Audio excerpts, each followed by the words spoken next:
Okay, let's begin with today's session.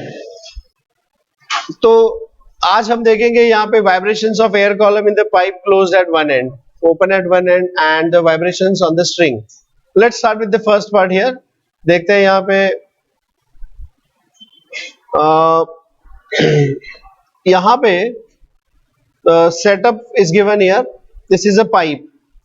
The length of the pipe is L. Yesterday we have already talked about the end correction. Closed pipe में end correction होता है only on one side.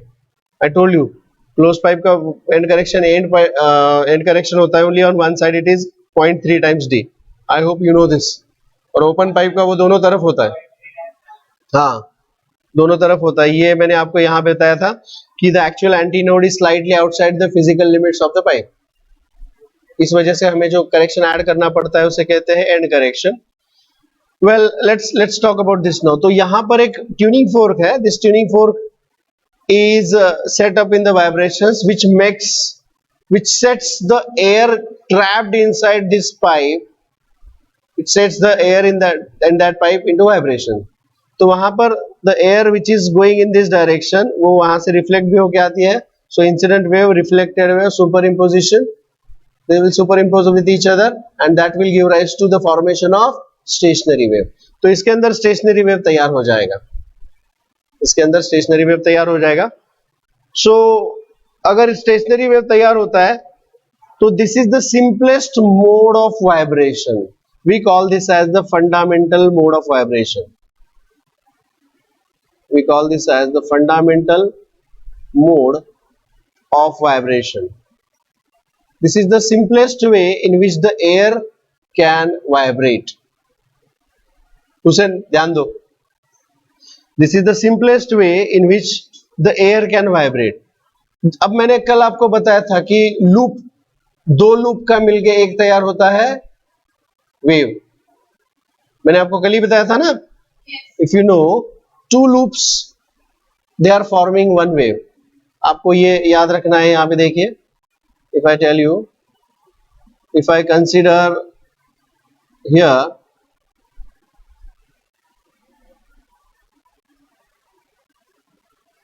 और ये होगा तुम्हारा reflected wave. तो these are the two waves, two loops, and two loops correspond to what length? Is that lambda? Okay, single loop will correspond to, and half loop will correspond to lambda by 2 का आधा, lambda by 4. Is this clear?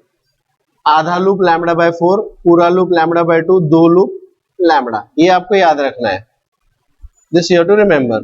Now coming back to this case. So is this half loop? Is this half loop?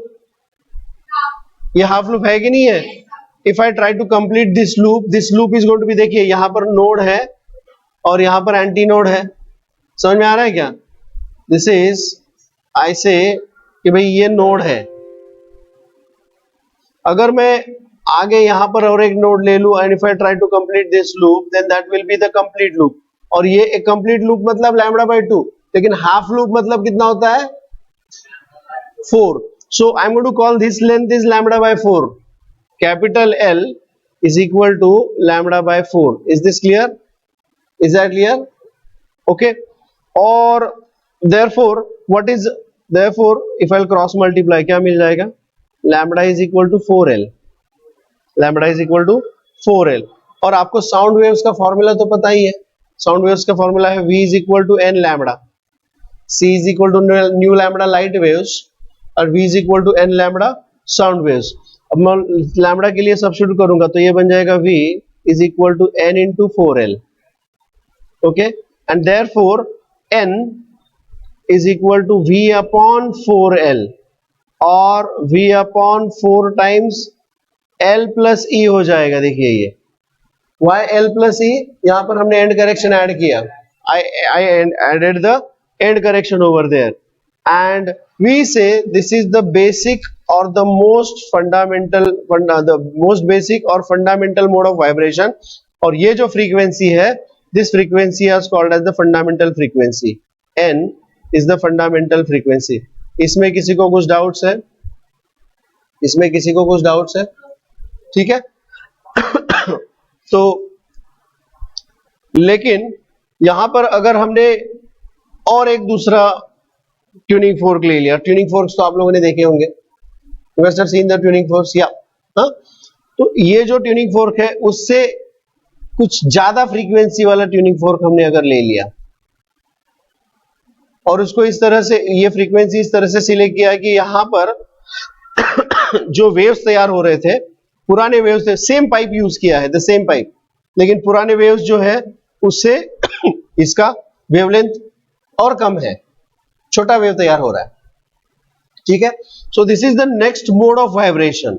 इसके बाद वो इस तरह से vibrate कर सकता है, और वेव अगर छोटा किया और फ्रीक्वेंसी चेंज किया मैंने तो ऐसा आएगा, समझ में आ गया।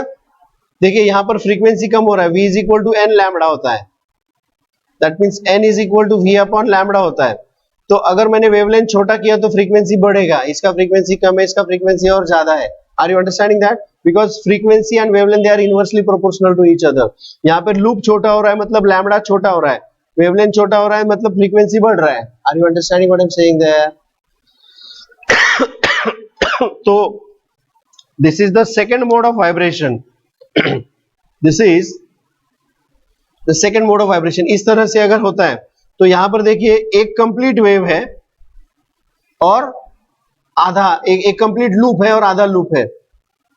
मैंने अभी अभी आपको बताया था ये जो फ्रीक्वेंसी है या ये जो वेवलेंथ है वो लैम्बडा है, तो यहाँ का वेवलेंथ, यहाँ का फ्रीक्वेंसी मैं बोलूंगा n1 and the corresponding wavelength is lambda 1।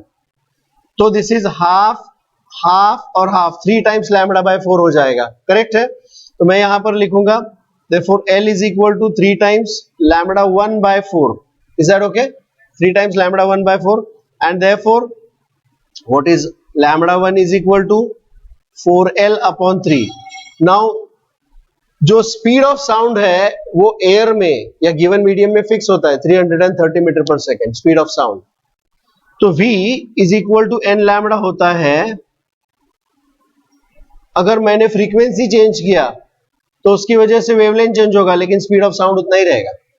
So I will write this as, यहां का इक्वेशन मैं क्या लिखूंगा, v is equal to n1 lambda 1।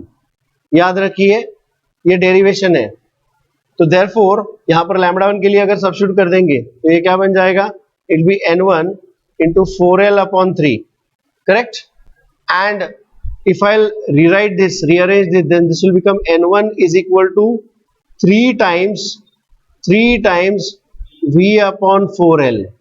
Is this okay? Is that clear? Yeah. Now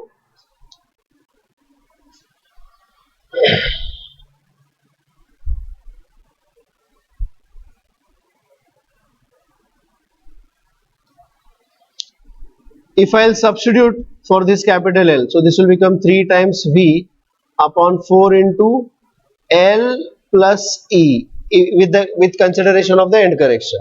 Okay.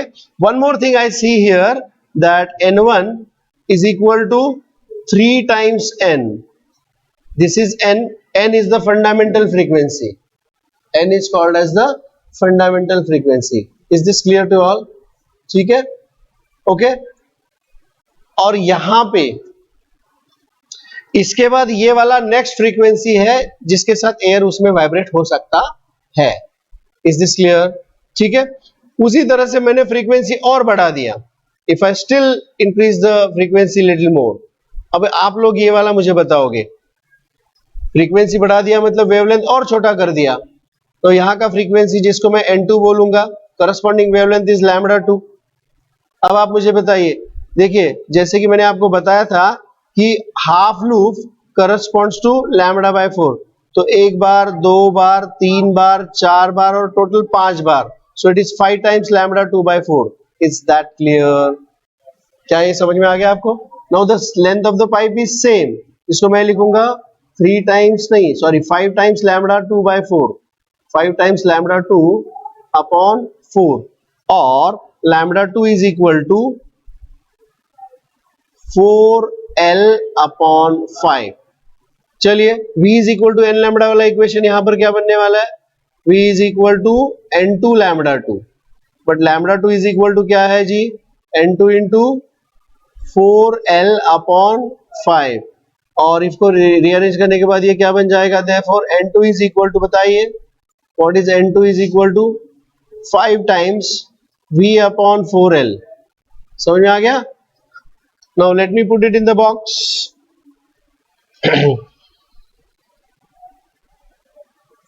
So this is the next available frequency. और अगर मैं and correction के format में इसको लिखूंगा तो ये आएगा 5v upon 4 into l plus e। Is this okay? Isn't it? And this frequency is 5 times the fundamental frequency। ठीक है, अब आपको मैं यहां पर कुछ एक्सप्लेन करने वाला हूं। देखिए कि अगर सेम पाइप लिया जाए लेकिन उसको अलग अलग फ्रीक्वेंसीज के साथ वाइब्रेट कराया जाए तो this is the fundamental mode of frequency n, और ये है उसका फंडामेंटल फ्रीक्वेंसी। इसके अगला वाला फ्रीक्वेंसी ये है, तो 2n नहीं होता इसके अंदर, n के बाद 3n के बाद 5n, अगला क्या होगा 7n। Is that clear? हाँ, समझ में आएगा क्यों, आगे जाके आपको मैं एक्सप्लेन कर लूंगा। Now what is this called as, मैं आपको बता रहा हूं, check here. this is called as first overtone, or we also call this as third harmonic. This is called as second overtone, or it is called as fifth harmonic। समझे? अब आप मुझे बताएंगे what is meant by the harmonic. What is meant by the harmonics? It is integral multiple of fundamental frequency. How many times fundamental frequency? Integral multiple of fundamental frequency. It is integral multiple of fundamental frequency।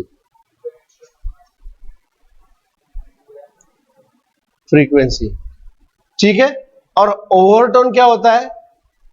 Suppose यहां पर ऐसा मान के चलते हैं कि the fundamental frequency जो है, द फंडामेंटल फ्रीक्वेंसी इज से 64 हर्ट्ज।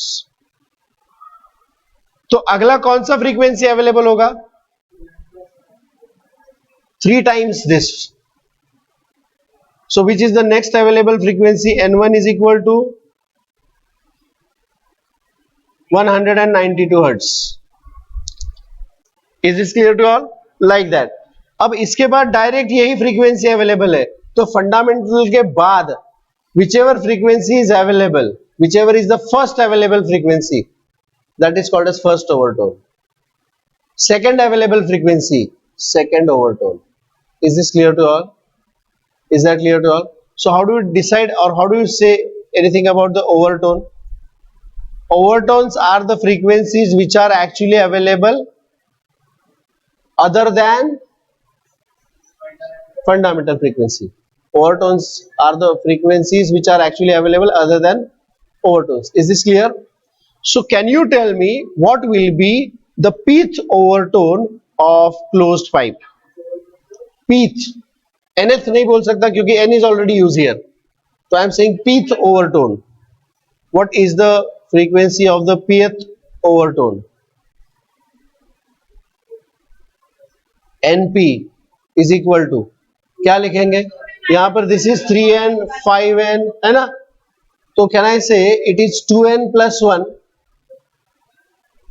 ये फर्स्ट ओवरटोन है, तो 2n प्लस और 2 टाइम्स, करेक्ट ना?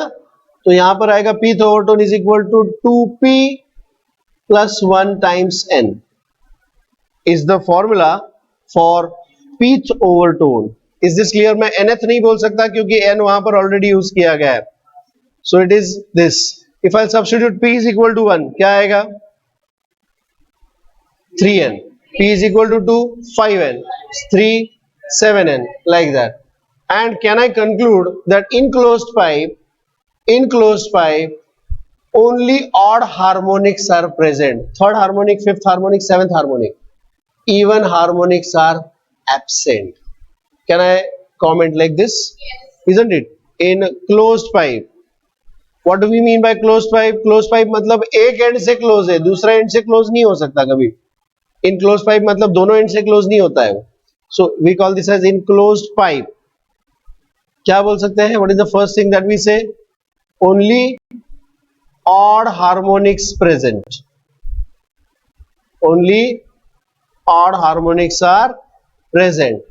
Even harmonics are absent. Is this clear? समझ में आया सबको? In the same way, I'll go for analysis of the open pipe now. Pipe के एनालिसिस में आपको क्या चीजें याद रखनी है जो मैंने कल आपको बताई थी? I told you the open end of the pipe will always have antinode at it, and the closed end will always have the node at it. Is that clear?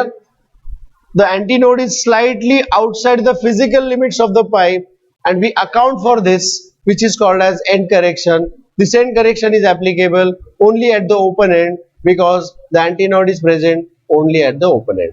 I hope you know this. This correction was given by Reynolds. ठीक है? तो आज हमने यहाँ पर अभी क्या क्या देखा? We have talked about this was the vibration of air column in the closed pipe. This was the vibration of, और वैसे ही हम हमारा आगे भी कंटिन्यू कर सकते हैं. Is that clear? We talked about the overtones. We talked about the harmonics. Okay? Well,